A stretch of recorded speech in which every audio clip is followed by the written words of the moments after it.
வணக்கம். ஸோ எங்களோட அசைன்மெண்ட்காக நாங்கள் வந்து உங்களுக்கு இன்டர்வியூ எடுக்க வந்திருக்கோம். எதை பற்றினாக்கா உங்களோட பையனை பற்றி. ஸோ அவருக்கு 20 வயசு மேலே. ஸோ அவரோட வளர்க்குற ஸ்டைல் எல்லாம் பற்றி நாங்கள் இன்டர்வியூ எடுக்க வந்திருக்கோம். ஓகே, ஃபர்ஸ்ட் திங் வந்து உங்களை இன்ட்ரடியூஸ் பண்ணிருக்காங்க. உங்கள் பேர், வயசு? வணக்கம், என் பேர் பரமேஸ்வரி, எனக்கு 46 வயசு. உங்களை பற்றி சொல்லுவாங்க. வணக்கம், என் பேர் ராமகிருஷ்ணன், வயது வந்து 52. நான் வந்து செக்யூரிட்டிக்காக பணிபுரிகிறேன்.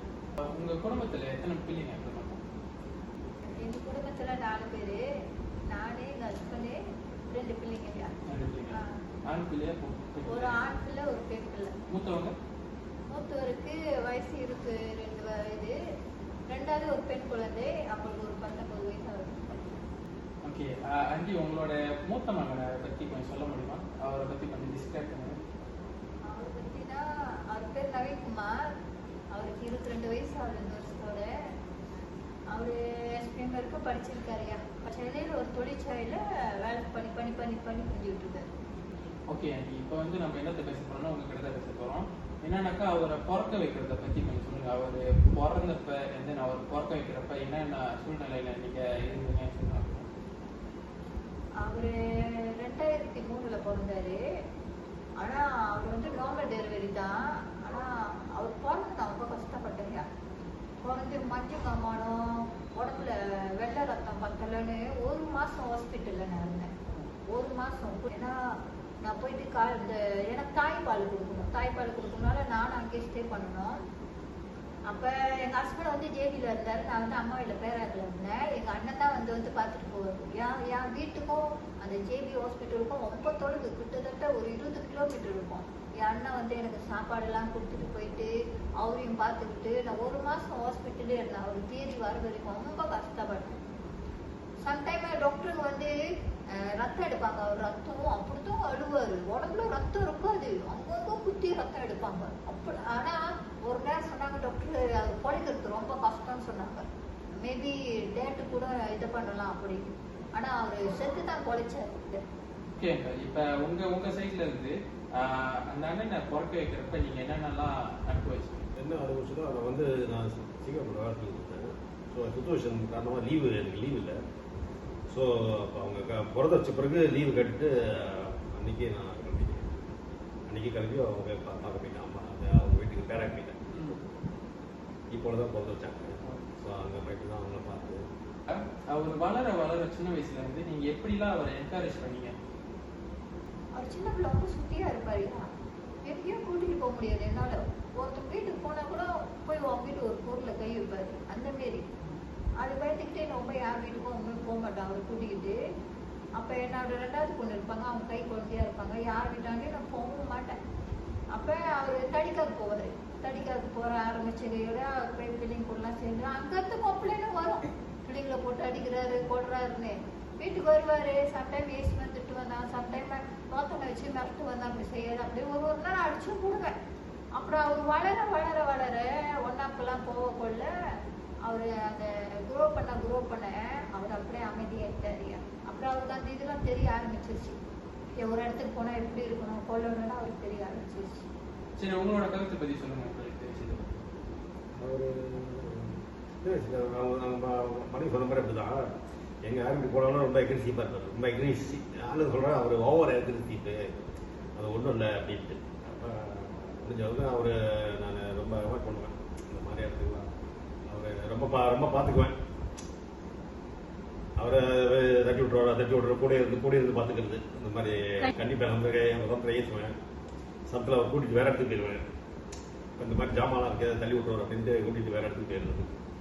அந்த மாதிரி இதாக ஒரு தங்கச்சி பிறந்தோடனே அப்புறம் அவருக்கு அந்த அண்ணன்ற பொறுப்பு வந்துருச்சு. இப்போ நான் சமைக்கும் போது பாப்பா அழுது தொட்டி ஆட்டு அப்படின்னா உட்காந்துக்கிட்டே ஆட்டுவான். இல்லைன்னா அவன் பாப்பா நோண்டி விட்டுருவான். அது கட்டி வாங்குவாரு. அப்புறம் அவங்க தங்கச்சியை பார்க்க கொள்ள அவருக்கு அண்ணன்ற அந்த பொறுப்பு வரும்போது அவன் வளர அவனுக்கு அந்த அமைதியெல்லாம் வந்துருச்சு, பொறுப்பு வந்துருச்சு அவருக்கு. இப்போ வந்து நம்ம எடுத்து பேச போறோம்னாக்கா அவரோட 7 வயசுல இருந்து 12 வயசு வரைக்கும் அவரோட ஆட்டிடியூட் என்னன்னு அவரோட கேரக்டரை பற்றி கேட்க போறேன். கேரக்டர்னா அவன் நல்ல பையன். யார் எது எதுவாக இருந்தாலும் வந்து கேட்பான், கொள்ளுவான். ரொம்ப அப்பாவி, ரொம்ப ஸ்கூலில் வந்து அவரோட ஜாமான் திட்டிடுவாங்க, வந்து என்கிட்ட சொல்லுவான், சம்டைம் என்கிட்ட உதவாங்குவான். இப்போ தானடா புதுசாக வாங்கி கொடுத்தேன் காமர்ஸ் வண்டியாடான்னு. அந்தமாரி தடிக்கால வந்து அவனுக்கு படிப்பு வரலையா, தடிக்கால அவனுக்கு படிப்பு பொறுத்தான். ஆனால் தமிழ் ஸ்கூல் போக கொள்ள அவன் அப்படி அப்படியே கொஞ்சம் படித்து வந்தான், மார்க்லாம் நல்லா எடுத்தான். வளர வளர அவருக்கே அவரே அவரோட குணம்லாம் மாற்றிட்டு எது நல்லது ஏதாவது ஒன்று வந்து கேட்பான், எது நல்லது எது கெட்டதுன்னு வந்து கேட்பான். அவனோட இது அந்த மாதிரியா வளர வளர அவருக்கு அந்த பக்கம் வந்து அப்புறம் ஸ்கூலுக்கு போன ஆரம்பத்தில் அவர் ஸ்கூலுக்கு போகிறப்ப டீச்சர் கம்ப்ளைண்ட் பண்ணுவாங்க, பிள்ளைங்களை பென்சிலில் குத்திட்டான் அப்படி குத்திட்டான்னு. அப்புறம் கம்ப்ளைண்ட் பண்ண அந்த டீச்சரே ஒரு நாள் என்கிட்ட சொன்னாங்க, பையன் நல்லா படிக்கிறான், நல்ல பையனாக இருக்கிறான். அந்த மாதிரி செய்கிறப்ப கூப்பிட்டு வச்சு அறிவுரை சொல்லுவேன். ஆமாவா அப்படியாமான்னு கேட்பான். அப்புறம் பல டீப்பு சொல்லுவியா.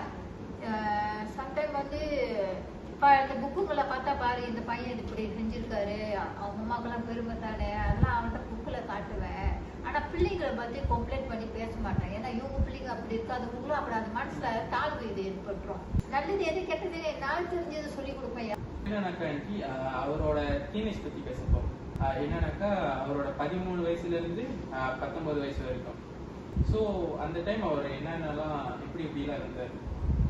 அவர் அந்த டைமில் வந்து ரொம்ப முக்கியம்னா எஸ்பிஎம் படித்தேன். அவர் சொல்லுவேன் டியூஷனுக்குலாம் போய் படினா, டியூஷனுக்குலாம் போனார், டியூஷனுக்குலாம் போவார், போய் படிப்பார். இருந்தாலும் அவருக்கு படிப்பில் அந்த அளவுக்கு படிப்பில் அவர் வெட்டிக்காரன்னு சொல்ல முடியாது, ஓரளவுக்கு படிப்பார். லீவ் இருக்கிறப்ப சம்டைம் நான் டியூஷன்லாம் கொண்டு போய் விடுவேன். சம்டைம் எனக்கு தெரியாமல் காடியெல்லாம் ஓட்டுவார், எடுத்து ஓட்டி சம்டைம் நான் வீட்டில் இருக்கிற பார்ப்பேன், காடி எடுத்து ஓட்டுவார். எனக்கு ஆச்சரியமா இருக்கும், அம்மா நீங்கள் எல்லாரும் அப்புறம் நான் ஓட்டி பார்த்தேம்மா, அதனால் இப்போ ஓட்ட வந்துருச்சுன்னு எனக்கே ஒரு நேரம் ஆச்சரியமா இருக்கும். ஐயோ நம்ம சொல்லி கொடுக்குறலாம், அவனே ஓட்டுறானே பரவாயில்லைன்னு. அப்புறம் போய் காடி லைசன்ஸ்லாம் எடுத்தார். அப்புறம் எஸ்பிஎம்க்கு ப்ரிப்பேர் ஆனார், அதுக்கும் டியூஷன்லாம் போட்டு படிக்க வச்சேன். எஸ்பிஎம் ஃபெயில் ஆகிட்டார், மொதல் வருஷத்தில் ஃபெயில் ஆகிட்டாரு, அந்த அளவுக்கு மார்க் எடுக்கல. அப்புறம் ரெண்டாவது திரும்பி ரினியூ பண்ணி ஒரு அளவுக்கு மார்க் எடுத்தார். அவர் கூட டைம் பாஸ் பண்ணுறதுனா நாங்கள் காலையில் வேலைக்கு போனால் ராத்திரி தான் வருவோம். லீவுனா எங்கேயாவது போவோம், சாப்பிடுவோம், கொள்ளுவோம், வருவோம். வெக்கேஷன் டைம்னா ரொம்ப ஹோம் டவுனுக்கு தான் போவோம். ஹோம் டவுனில் போயிட்டு பாட்டு வீட்டு தாத்தா வீட்டு அப்படி பார்த்துட்டு வருவோம். அப்படிதான். இப்போ என்ன கேள்வினாக்கா, அவர் அந்த டைம் எதுனாக்கா 13 வயசுலேருந்து 19 வயசு இருக்கும். உங்களுக்கு என்ன சேலஞ்சிங்காக இருந்துச்சு அவர் வளர்க்குறப்ப? இப்போ வந்து இந்த ட்ரான்ஸ்போர்ட் பிரச்சனைகள்லாம் அதெல்லாம் கொஞ்சம் பிரச்சனையாச்சு, அதெல்லாம் சால்வ் பண்ணி அப்புறம் அவருக்கு வேண்டிய அந்த ஸ்கூல் படிக்கிறது அந்த பொருள்கள்லாம் வாங்கி கொடுக்கணும். அப்புறம் அவரும் நிறைய எஃபர்ட் போட்டு படிப்பார். அப்புறம் முடிய கூட அவர் நல்லா அவர் முயற்சி பண்ணி நல்லா படித்து ஓரளவு படித்தது. ஸ்கூலில் வந்து இப்போ ஸ்டேஷனரி ஜாமான், அப்புறம் நோட் புக்ஸு, அப்புறம் ஸ்கூல் வேண்டிய ஜாமான்லாம் நாங்கள் அப்புறம் இருக்கும். அந்த வயசில் 13லேருந்து 19 வயசில் உங்களுக்கும் அவருக்கும் இருக்கிற பேச்சுவார்த்தை எப்படி ஓடுச்சு? பேச்சுவார்த்தைன்னு சொன்னாக்கா என்ன சொன்னாலும் கேட்பாரு. என்ன ஒன்று, நம்ம வேலைக்கு போயிடுற நேரத்தில் வந்து வீட்டு மீனுக்கு பையனுங்க வந்துடுறானுங்க. தெரிஞ்சவங்க சொல்கிறாங்க, அந்த மாதிரி நீங்கள் வீட்டில் இல்லாத நேரம் வீட்டு மீனுக்கு பையனுங்க நிறைய பேர் இருக்கானுங்க. அப்போ ஒரு 4-5 டீப் அவர் ஏசி இருக்கேன். வீட்டு மீனுக்கு ஆம்பளை பையனுங்கெல்லாம் கூப்பிட்டு வராத, உள்ளுக்கு தங்கச்சி இருக்குது, பொம்பளை பிள்ளை இருக்குது, அதெல்லாம் பழக்கம் இல்லையா? அப்போ அந்த மாதிரி சொல்லும் போது அவர் கொஞ்சம் மன வருத்தப்பட்டார். சம்டைம் நல்லது கேட்டது சொன்னால் அவருக்கு தெரியா. சம்டைம் கூட்டாளிங்க கூப்பிட்டாங்கம்மா, ஆனால் நான் போகலாமா, எனக்கு தெரியும் நீங்கள் வேலைக்கு போயிட்டீங்க, நான் போக மாட்டேன் அப்படின்னு. என்னன்னாக்கா அவரோட 20 வயசு பற்றி பேச போகிறோம். 20 வயசுல வந்து அவரோட என்னென்ன சேஞ்சஸ் நீங்கள் பார்த்தீங்க?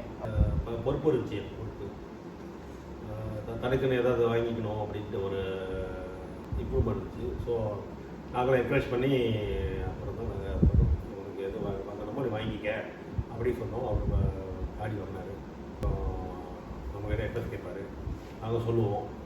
அவர் வந்து ரொம்ப பயந்த சுபாவையா. நானும் சொல்லுவேன், அப்படிலாம் இருக்காத, தைரியமா இரு, ஆம்பளை பையனா நல்லா தைரியமா இருக்கணும்.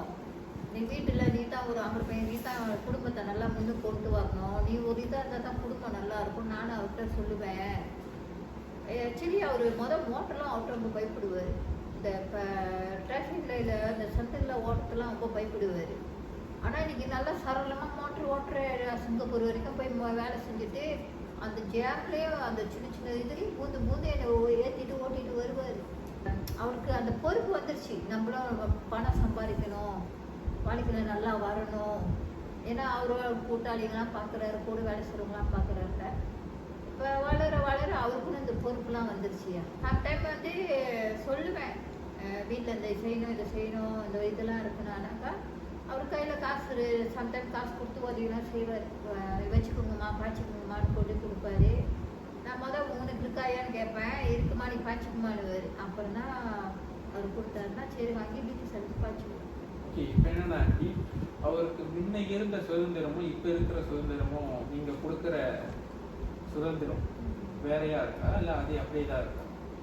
அவர் முன்னிலேருந்து ரொம்ப எங்கேயும் போக மாட்டார், அந்த கூட்டாளிங்க அந்த மாதிரிலாம் போக மாட்டார்.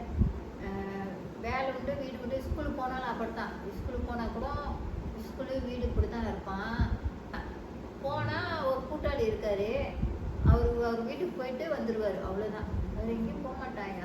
போனால் கூட வர கொஞ்சம் லேட் ஆச்சுன்னா ஏன்டா லேட்டுன்னா சொல்லுவார், ஏதாவது ஒரு காரணம் சொல்லுவார், இந்த மாதிரிம்மா இந்த மாதிரி ஆச்சுமா அதனால தான் லேட் ஆச்சுன்னு. என்னை பொறுத்த வரைக்கும் அவனுக்கு இப்போ 22 வயசு ஆகி அவன் எங்களை தான் சுற்றி சுற்றி வருவான், எங்கேயும் போக மாட்டான். இவர் வளர்த்து எடுத்ததுல எந்த டைம் வந்து உங்களுக்கு வந்து கொஞ்சம் ஈஸியாக இருந்துச்சு? ஒரு 7-8 வயசு ஆகணுன்னே நான் வந்து வேலைக்கு போக ஆரம்பிச்சிட்டேன். நான் வந்து இன்னொருத்தவங்க வீட்டில் விட்டுட்டு தான் நான் வேலைக்கு போவேன். இவரும் அவர் தங்கச்சும் போய் அவங்க வீட்டில் இருப்பாங்க. அப்போ அவனுக்கு அந்த பொறுப்பு வந்துருச்சு, அம்மா வேலைக்கு போகிறாங்க, தங்கச்சி பார்த்துக்கணும், நம்ம ஒருத்தவங்க வீட்டில் போய் இருக்கிறோம். அப்போ அவருக்கு அந்த ஆளுங்க வீட்டில் போய் விட கொள்ளவும் அவன் இப்போ அவங்க வீட்டில் இருந்துட்டு நம்ம வீட்டுக்கு வருவோம். அவனுக்கு அந்த இது வந்துருச்சு, அந்த பக்கம் வந்துருச்சு. சொந்த வீட்டில் இருக்கிறப்ப எல்லாம் அம்மா செய்வாங்க கொள்ளுவாங்க. அப்போ நான் விட்டுட்டு வேலைக்கு போவோம், வேற ஆள் வீட்டில் இருக்குவோம், சொந்தமாக ஸ்கூலுக்கு கிளம்பி போகணும், அதே சமயம் தங்கச்சியும் பார்த்துக்கணும். அப்போ அதில் அவன் என்னை எதிர்பார்க்க மாட்டாரு. அவரே சொந்தமாக எல்லாம் செஞ்சுக்குவார். வீட்டுக்கு வந்தாலும் சம்டைம் வேலை கொஞ்சம் வந்து சம்டைம் சமைக்க மாட்டேன், கடையில் தாங்கி கொடுப்பேன், கூட்டு கொடுப்பேன், சாப்பிட்டுக்குவாங்க. அவர் எந்த டைம்ல ஈஸியாக இருந்துச்சு கேட்டேன். இப்போ என்னன்னாக்கா எந்த டைம் அவர் வளர்க்குறப்ப கொஞ்சம் உங்களுக்கு கஷ்டமா இருந்துச்சு? கஷ்டமா எடுத்துக்கிட்டா அவர் வந்து பிறந்த பக்கம் பிறந்தப்ப வந்து ஹாஸ்பிட்டலுக்கும் வீட்டுக்கும் அழைச்சிக்கிட்டு பத்தாவதுக்கு அவருக்கு 1 மாதம் ஆன கையோட சேட்டைங்கன்னு சொல்கிறாங்களா. அவர் பிறந்த தலைச்ச பையனா வந்து பிள்ளை ஆம்பளை பிள்ளைனா வந்து சட்டுன்னு வந்து இந்த சேட்டைங்க எஃபெக்ட் பண்ணுமா. அது வேற அவருக்கு எஃபெக்ட் பண்ணிடுச்சு. ராத்திரில வந்து தூங்க விட மாட்டான். ராத்திரிலாம் கத்தி வீச்சு நடுவோம். நடுராத்திரி 12 மணிக்கெல்லாம் இவரும் நானும் வெளியில் வச்சுக்கிட்டு சுற்றிக்கிட்டு இருப்போம். ஏன்னா அந்த வீட்டில் சேட்டை இருந்துச்சு. அப்புறம் பூசாரி வச்சு அந்த வீட்டிலேருந்து அந்த சேட்டையெல்லாம் அனுப்பி ஒரு 5-6 வருஷம் வரைக்கும் சும்மா சீக்குன்னு தான் இருப்பான். சும்மா ஹாஸ்பிட்டல் வீடுன்னு இப்படி அவன் பிறந்த இந்த 1 வயசுலேருந்து 5 வயசு வரைக்கும் ரொம்ப கஷ்டப்பட்டான் அவங்கள்ட்ட. ஓகே, இப்போ என்ன கேட்க போறேன்னாக்கா அவர் வாழ்க்கையில முன்னேற என்னென்னலாம் அவர் கடைபிடிக்கணும்? மேற்கொண்டு அவர் விருப்பப்பட்ட கோர்ஸ் எடுக்கணும். எது கற்றுக்க ஆசைப்படுற எல்லாத்தையும் கற்றுக்கிட்டான். நல்லா கற்றுக்கிட்டு வாழ்க்கையில் நல்லா முன்னுக்கு வரணும்யா. லைஃப் நல்லா இருக்கணும். எங்களால் முடிஞ்ச வரைக்கும் ஏதாவது ஒரு இதில் கால் எடுத்து வச்சா நாங்கள் உதவி செய்வோம். ஓகே, இப்போ வந்து நாங்கள் வந்து கேள்வியெல்லாம் கேட்டு முடிச்சிட்டோம். உங்களோட பதில்கள் எல்லாமே எங்களுக்கு வந்து ரொம்ப ஹெல்ப்ஃபுல்லாக இருக்கும் எங்களோட எஸ்எம்ஐக்கு. ஸோ உங்களோட நேரத்தெல்லாம் ஒதுக்கி எங்களோட இன்டர்வியூக்கு நேரத்தை செலவு பண்ணுறதுக்கு ரொம்ப நன்றி. நன்றி.